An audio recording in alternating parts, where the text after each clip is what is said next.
Hello, I'm Alfred Brock, and I'm here to talk to you about lead safety in the garden. Lead the metal, okay?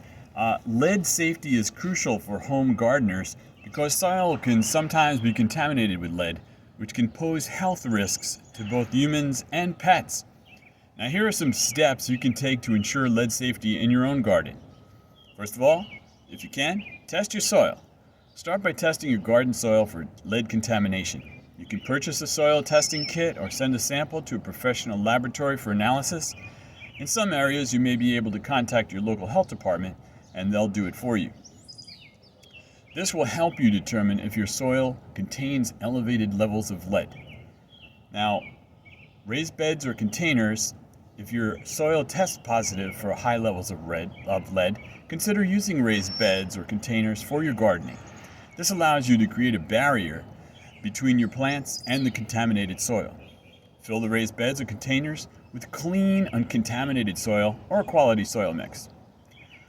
If your soil tests indicate moderately elevated lead levels, you can amend the soil to help reduce lead availability to plants, and you can do this by adding your own organic matter, such as compost, and this helps bind with the lead and reduce its absorption by the plants. It's important to note that this method may not be effective for highly contaminated soils and is not foolproof.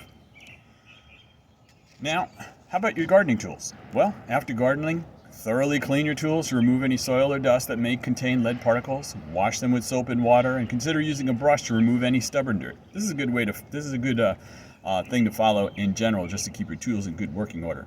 And then dry the tools properly before storing them away. Now, for yourself, here's some practice good hygiene habits while gardening.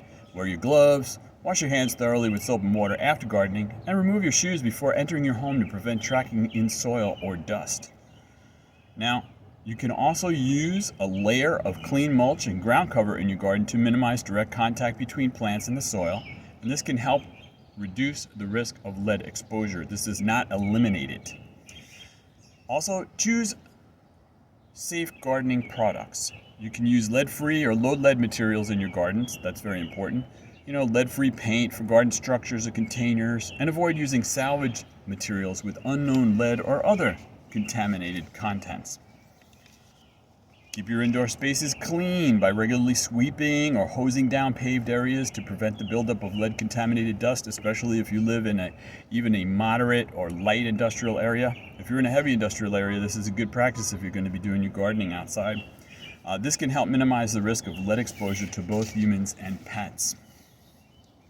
And then, of course, we can practice crop selection. Some plants have a higher tendency to take up lead from the soil than the others, so research and check plants that are known to be less prone to lead accumulation, especially if you're gardening in soil with these lead concerns.